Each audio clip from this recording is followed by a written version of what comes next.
Fala galera da Pré, tudo bem com vocês? Professor Alu aqui, trazendo mais uma aula aí. Na aula de hoje a gente vai falar aí sobre o final de combinatória, né, pessoal?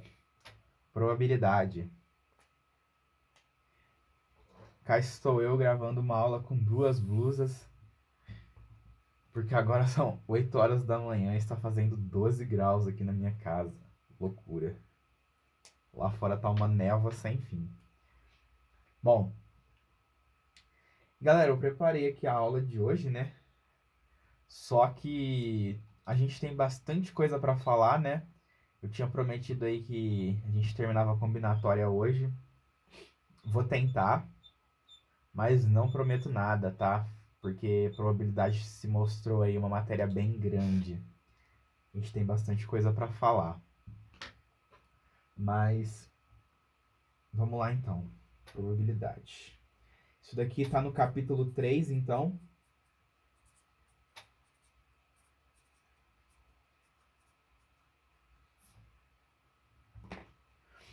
Último capítulo aí, né, do livro de combinatória do IESE, volume 5, né? Então falamos aí sobre combinatória, falamos sobre binômios de Newton, triângulo de Pascal e hoje aí então probabilidade, né? Muito bem. A gente começa a probabilidade, pessoal, falando sobre os experimentos aleatórios, né? O que são experimentos aleatórios? Você vai realizar experimentos, né? Fazer experiências para coletar resultados. E tem os experimentos aí determinísticos, né? Que, tipo assim, se eu soltar um objeto, ele cai, né? E sempre que você soltar o objeto, ele cai. Então, meio que o resultado, ele é previsível. Agora, um experimento aleatório, mesmo que você reproduza esse experimento em condições iguais, né, idênticas, o experimento ele vai te produzir um resultado diferente. Por exemplo, você lança um dado. Você pode lançar o dado quantas vezes você quiser, né? Não tem como prever qual face que vai dar. Pode dar qualquer uma das 6 com chances iguais, né? Então, a probabilidade, né, ela é o estudo desses experimentos aleatórios, porque assim, a gente não consegue saber, né, qual resultado vai dar. Mas será que a gente consegue modelar esses resultados possíveis? Será que a gente consegue determinar que um resultado ele acontece mais vezes que outro, né? Por exemplo, você pega dois dados aí, né? Aí você vai apostar com seu amigo. Daí quem tirar, se ele tirar, por exemplo, 2,6 no dado, você, sei lá, paga um lanche para ele, entendeu? Coisa do tipo. Então, compensa ou não apostar isso, né? Depende da probabilidade de se sair 2,6 em um dado, né? Então, basicamente a probabilidade é o estudo disso. Você quer tentar aí, né, dar uma mapeada nas frequências que os seus resultados acontecem, os seus resultados possíveis acontecem, né? E falar de probabilidade, né, é falar de contagem, porque se você quer determinar a frequência com que os seus resultados acontecem, você tem que ser capaz de contá-los, né? Então, se você vai fazer aí uma probabilidade de um experimento que envolve muita coisa, vai dar trabalho contar. E você vai ser obrigado, né, a fazer uso aí dos conceitos que a gente estudou, então, em análise combinatória, tá? Essa é a ideia, né? Por isso que essas matérias, elas são dadas juntas. Muito bem. Exemplos de experimentos aleatórios. Lançar um dado, lançar uma moeda, né? Você tem urnas. Aí você tira bolinhas coloridas dessas urnas, né? Você tem um baralho, você retira uma carta, observa o número, né? O naipe e assim por diante, né? A coisa a coisa mais aleatória assim, né, que a gente tem na natureza é, não sei se vocês estudaram isso na aula de química, né? mas é o decaimento, né, de partículas. Você pega aí, por exemplo, uma partícula, um átomo radioativo, e ele emite, né, partículas. E ele emite de forma completamente aleatória, né? Então, se você pega aí um urânio radioativo, ele vai estar soltando aí partículas e não tem como prever quando que essas partículas vão sair, né? Aí tem todo aquele experimento que o pessoal faz, que coloca aqueles anteparos, né, para fazer essa coleta dessas partículas e ver as regiões aí que elas são mais expelidas e tudo mais, sei lá. Daí já começa a sair da mate aqui, enfim. Mas o mundo, né, quântico, você pega aí qualquer modelo quântico de respeito aí, os caras eles trabalham muito com probabilidade, né? Tanto é que o modelo atômico que a gente tem aí hoje em dia não é nem mais que uma bolinha rodando outra bolinha, né? Tipo, o elétron, ele é considerado, a gente estuda ele, né, com densidades de probabilidade. A gente não sabe onde o elétron tá, mas a gente cria aí curvas de probabilidade, né? Volumes aí de probabilidade que o elétron pode estar. Beleza? E então é uma matéria aí que é muito importante, né, para nossa vida aí, né? Porque tá ligado diretamente com a física, com a química e tudo mais. Mas vamos lá então. Vamos aqui para algumas definições, né? A gente vai começar aqui definindo, pessoal, o espaço amostral. Espaço amostral, tá? O espaço amostral, ele vai ser aqui, pelo menos na aula de hoje, ele vai ser aí representado pela letra grega ômega maiúsculo, né? O ômega minúsculo é o Wzinho lá. Ômega maiúsculo é o ômega aí do God of War, né? Então, a gente vai estar representando o espaço amostral aí com esse ômega. Mas vocês também podem usar S, né? Tem bibliografia aí que usa S. Muito bem. O espaço amostral, pessoal, então, ele vai ser um conjunto, certo? Com todos os valores possíveis de um experimento aleatório. Beleza? Então, por exemplo, se você vai lançar um dado, qual que é o seu espaço amostral, então? O seu espaço amostral vai ser aí o conjunto dos números 1, 2, 3, 4, 5, 6. Sendo estes, né, a face voltada para cima. Então, você joga um dado e observa a face de cima. Né? Aí vai ser a sua pontuação. E pode valer um número entre 1 e 6. Então tá aqui definido o que é espaço amostral e um exemplo, né, do espaço amostral do dado. Você também pode ter aí o espaço amostral da moeda, né? O espaço amostral da moeda, você joga uma moeda, pode sair cara ou coroa, tá? Na aula de hoje, a gente vai estar representando cara por C e coroa por K, tá? Coroa, cara.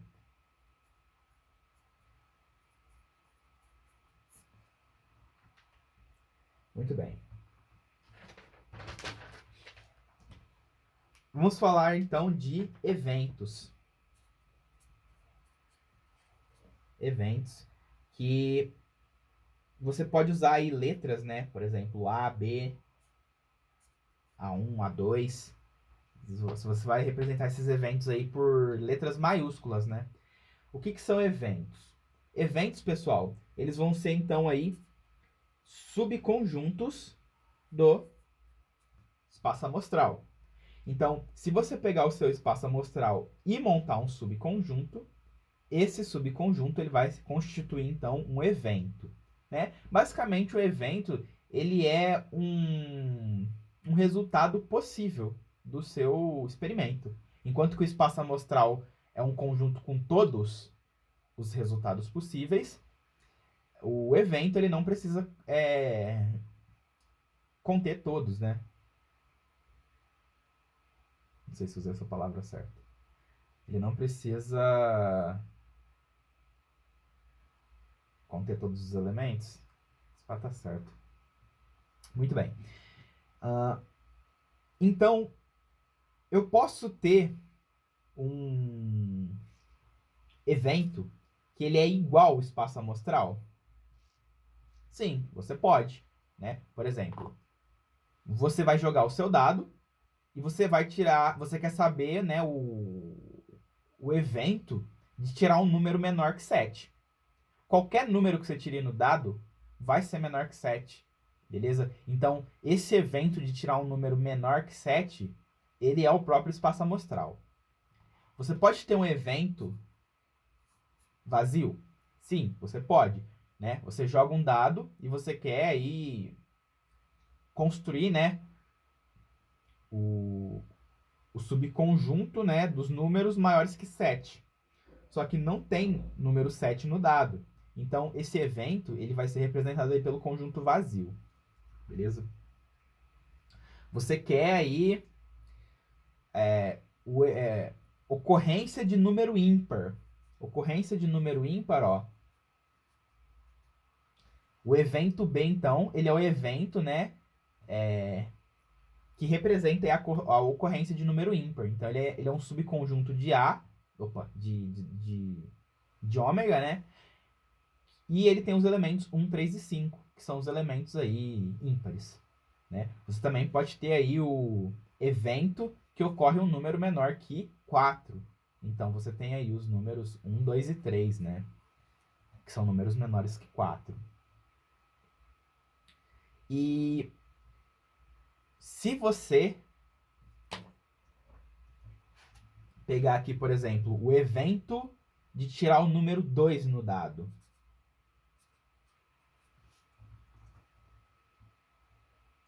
Tá? Como esse evento aqui ele possui um único elemento, ele é chamado aí, né, de evento elementar. Elementar. Tudo bem? É um elemento.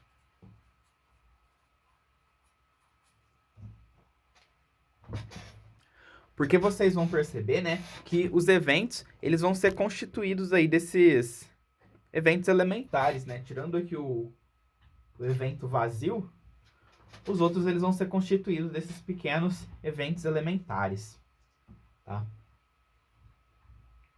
Muito bem. Aí a gente pode ter também, né, combinações de eventos.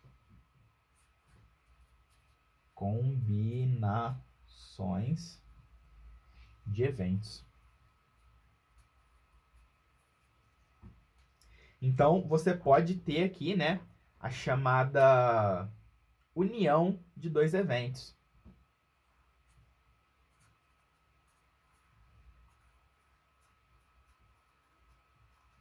Então, vamos supor aqui, né, que o evento B, ele é o evento da ocorrência do número ímpar, e o evento D é a ocorrência de um número menor que 4. Se você unir esses dois eventos, o evento que você vai ter é o evento de ocorrer um número ímpar ou um número menor que 4. Tá? A união, ela simboliza, né, o ou, enquanto que a interseção ela simboliza aí o e. Tem que acontecer um e tem que acontecer o outro. Enquanto que a união pode acontecer um ou pode acontecer o outro, ou podem acontecer os dois, tá bom? Então, né, a gente pode falar assim que você vai unir dois eventos, né, A ou B, e sejam esses dois eventos A e B, né, a união deles vai ser um evento C e somente C, né, se o A ou B ocorrerem, ou ambos, tá? Como eu disse. Então, isso daqui seria a união desses dois eventos. Aí temos, como eu disse, também a interseção. Intersecção de dois eventos. Então, se você pegar eventos A e B, a interseção A e B vai ser o evento que, se ocorre A, tem que ocorrer B também. Então, ó. Se eu fosse colocar aqui a interseção, a união de B e D, né? Ó, eu vou unir aqui, então, o B com o D. Então, quais elementos que vão estar presentes nessa união? Ó, o 1, porque ele está nos dois. O 2, porque ele está no D. O 3, porque ele está no B e no D. E o 5, que está no B. Então, esses aqui, eles estão nos dois, ou eles estão em um dos dois, ou nos dois, tá? Agora, já a interseção desse B e D aí, ímpar menor que 4, você teria 1 e 3, tá? Então, aqui você tem um E. E você também pode ter aí como última combinação, né, o complementar de um evento. Então, seja A um evento, então a gente vai falar assim que o A complementar também é um evento, né? E esse A complementar ele vai ocorrer se e somente se o A não ocorrer. Exemplo de eventos complementares: ocorrência de números pares e ocorrência de números ímpares, né? Se o número é par, não tem como ele ser ímpar. E se o número é ímpar, não tem como ele ser par, tá bom? Então, sempre quando o número não for par, ele vai ser ímpar e vice-versa. Então, como o par implica no ímpar e o ímpar implica no par, né? Você tem aí que quando um não ocorre, o outro ocorre. Tá? É isso que eu quero dizer. A não ocorrência de um implica na ocorrência do outro. Massa? Então, B e D aqui, no caso, né, eles não são complementares, né? Porque o B e o D podem ocorrer juntos. E se o B não ocorre, o D não tem obrigação nenhuma de ocorrer. Beleza? Bom, aí assim, eu dei exemplos aqui de 2, né? Mas se você quiser fazer aqui a união de mais de 2 eventos, você pode, tá? A interseção de mais de 2 eventos você pode também. Muito bem. Vamos falar agora sobre frequência relativa.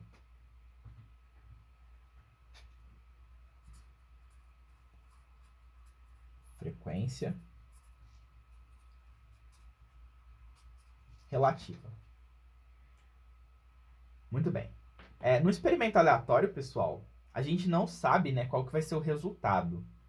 Mas, assim, às vezes dá para saber que alguns eventos eles acontecem mais que outros. Beleza? Tipo, você tem aí um dado, beleza? E você tem 2 eventos. Um evento é a ocorrência de números maiores que 2, e a outra é a ocorrência de números menores ou iguais a 2. Então, de um lado você tem aí o 3, o 4, o 5 e o 6, e do outro lado você tem o 1 e o 2. Então, qual que tem mais chance de acontecer? Esse aqui, né? Que tem quatro elementos. Então, se você joga um dado, o que tem mais chance de ocorrer? 3, 4, 5 ou 6? Ou 1 e 2? Beleza? Essa é a ideia. Então, é claro que vai ocorrer mais 3, 4, 5 ou 6 que 1 ou 2. Beleza? Porque você tem mais números do outro lado. Então, assim, é possível que a frequência de ocorrência de um evento seja diferente da frequência de ocorrência de outro. Beleza?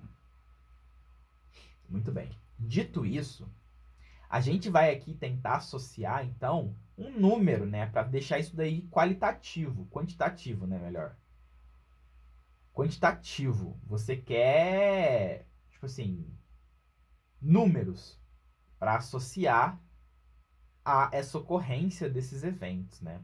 Então, a gente vai aqui definir, né, a frequência relativa.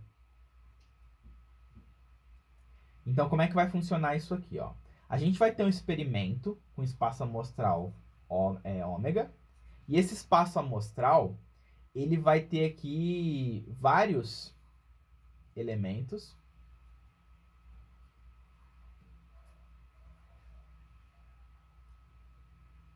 certo? Então, por exemplo, dado 1, 2, 3, 4, 5, 6.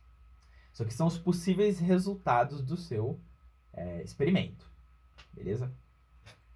E aí, a gente vai repetir esse experimento N vezes. Dessas N vezes, o A1 saiu N1 vezes. Então, a gente define a frequência relativa do A1 como sendo o número de vezes que o A1 aconteceu dividido pelo número total de vezes que o experimento foi feito. Então, pega aí o dado. Você quer saber qual que é a frequência relativa que o número 4 sai. Então, você joga o dado, por exemplo, 600 vezes e 100 dessas 600 vezes sai 4. O que significa? Significa que a frequência relativa do 4 é de 1/6. Então, a cada 6 vezes que você joga o dado, é esperado, não é que sai, é que é esperado que dê 4 pelo menos uma vez. Dê 4 uma vez, né, na verdade. Tá? Então, não é que isso vai acontecer, mas é algo a se apostar, entendeu? Porque existe aí essa probabilidade. Muito bem.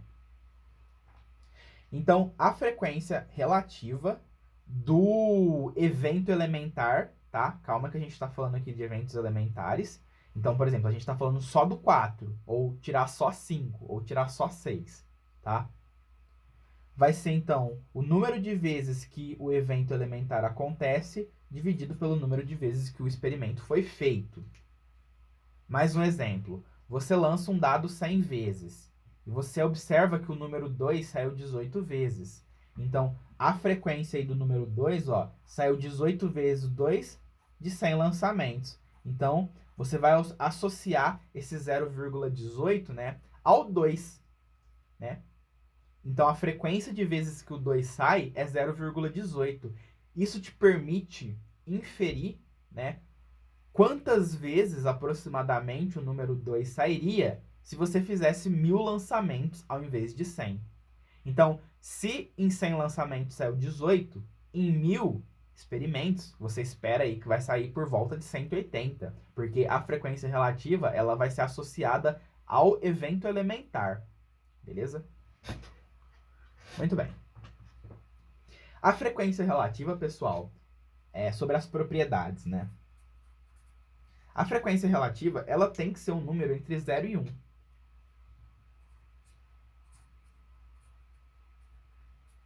Tá? Porque não tem como um evento acontecer mais vezes do que o experimento foi feito. Então, como é que você lança o dado 100 vezes e sai 120 vezes? Não tem como. Então, a frequência relativa, ela vale no máximo 1. E no mínimo 0. Pode não sair 2 nenhuma vez, tá? Mas não tem como sair 2 um número negativo de vezes. Então, não tem como a sua frequência relativa cair aí no domínio dos negativos, tá? A gente vai ficar aqui nos positivos mesmo. Muito bem. E se você somar todas as suas frequências relativas elementares, F1 mais F2 mais F3 até FK, tem que dar 1. Beleza? Então, se você vai jogar o dado 100 vezes, beleza?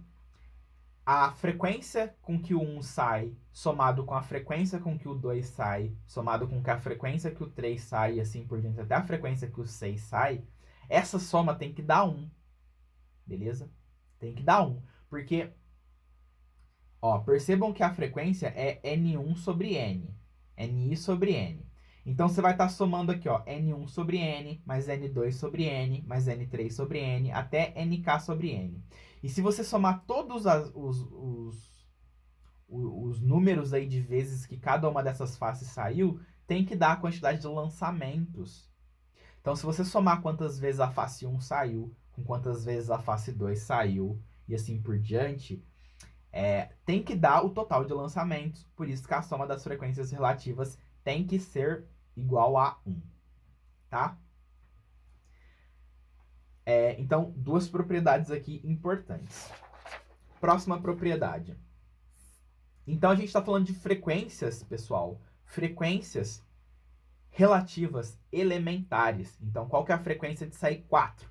Qual que é a frequência de sair 5? Né? Vamos supor agora que você quer a frequência relativa de sair um número ímpar. Então, a gente vai aqui para a terceira propriedade, né? Você tem aí um conjunto A,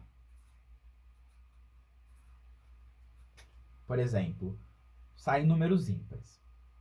A frequência relativa que o A vai acontecer vai ser dado pela soma de frequências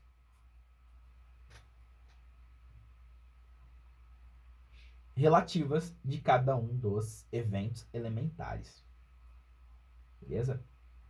Então, vamos supor aqui que... Bom, vamos para o lançamento do dado, né? Você vai lançar um dado aí. Então, você vai lançar o dado 100 vezes. O 1, ele sai 20 vezes. O 3, ele sai 19 vezes. E o 5, ele sai...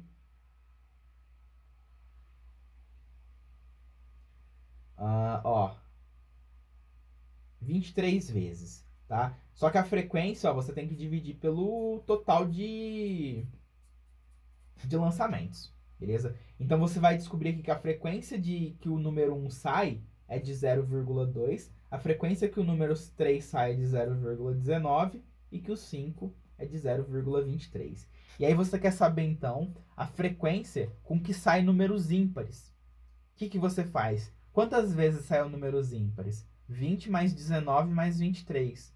Então, você vai somar isso aqui e dividir por 100, que é equivalente a somar as frequências F1, F3 e F5. Então, 0,2 mais 0,19 mais 0,23 vai dar 0,62, né? Então, 0,62 aí, você está tirando números ímpares, tá? E qual vai ser, então, a frequência de números pares? Vai ser aí o F2 mais o F4 mais o F6. Então, vai ser o que falta para isso aqui dar 1. Porque a soma do F1 com F2, com F3, com F4, com F5, com F6 tem que dar 1. Então, a chance de sair... A chance não, né? Calma. A frequência aí com que sai par vai ser de 0,38, né? Exemplo, tá, pessoal? Estamos nos exemplos aqui. Tá. E verifica-se experimentalmente que a frequência relativa, ela tende-se a estabilizar em torno de algum valor bem definido, quando o número n ele é suficientemente grande, tá?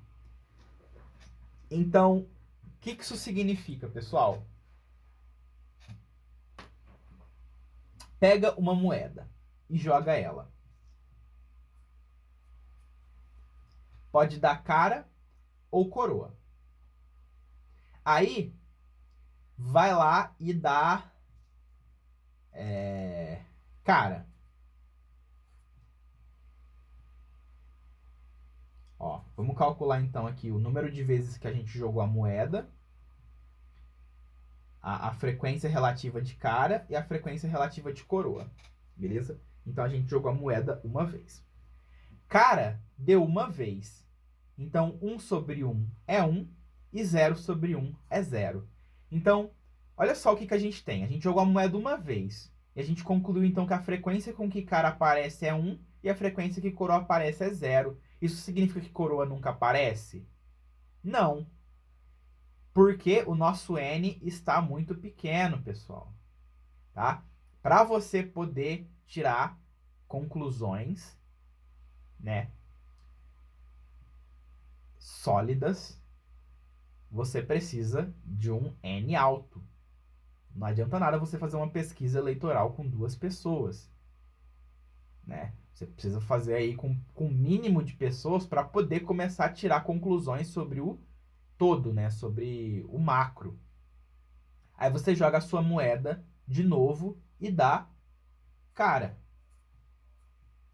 sua frequência de cara continua sendo 1 e a sua frequência de coroa continua sendo 0.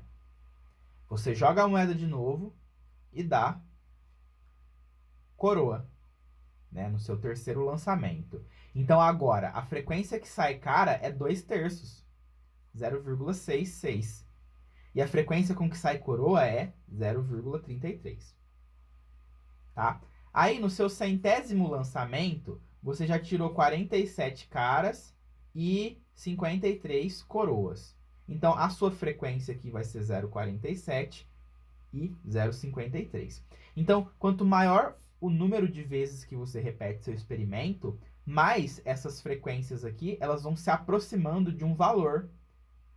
Beleza? No infinito, né, se você fizer um lançamento de moeda infinitas vezes, você vai chegar aí nos exatos 0,606. 0,505, né? Melhor. 0,6 não, pelo amor de Deus. 0,505, tá? Então, basicamente, essa que é a ideia, né? E aí a gente entra em probabilidade. O que vai ser probabilidade? Vai ser esse número perfeito e inatingível. Beleza?